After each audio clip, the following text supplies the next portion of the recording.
This high school track stabbing story has gripped the nation. But with the way things are going, I would not be surprised to see Karmelo Anthony evade a guilty verdict. Before you call me crazy, let me explain. Karmelo is going all in on self-defense, as we hear from his new attorney. I know that my client said that it was self-defense. I don't have any reason to disbelieve that. The accused killer, who was captured after a police chase, is claiming self-defense. He was actually hailed a hero in 2021 after saving a 6-year-old child from drowning in a hotel pool. And this seems to be working. As of this moment, Karmelo has raised $270,000 on a give-send-go that was set up by his stepmother. The narrative being spread is false, unjust, and harmful. What seems to be happening here is this case is becoming a racial one. Here's some glaring evidence of that. Frisco police are meeting with the leader of a North Texas activist group about last week's deadly stabbing. Today, the Next Generation Action Network leaders are meeting with police after voicing concerns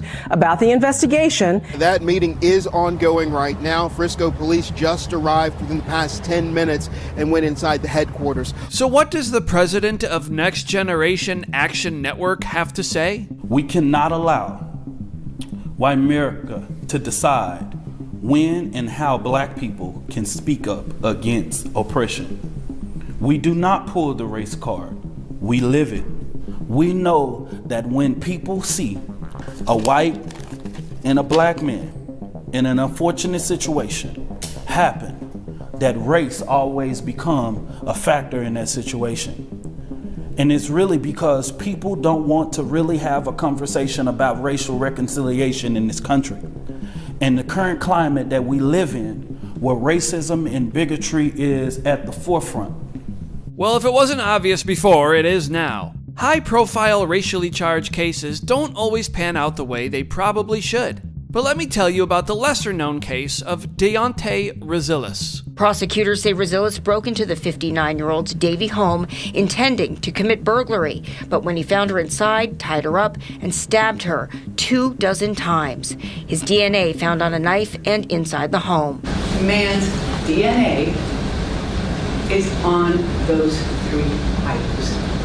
And you have heard absolutely no reasonable explanation, or no explanation at all, as to how his DNA could have been in the soup room.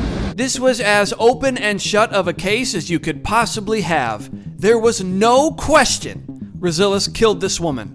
But what happened? They had Rezilis guilty of manslaughter, or so it seemed. When it came time for the foreperson to confirm the verdict in open court, she couldn't do it. Is this your verdict?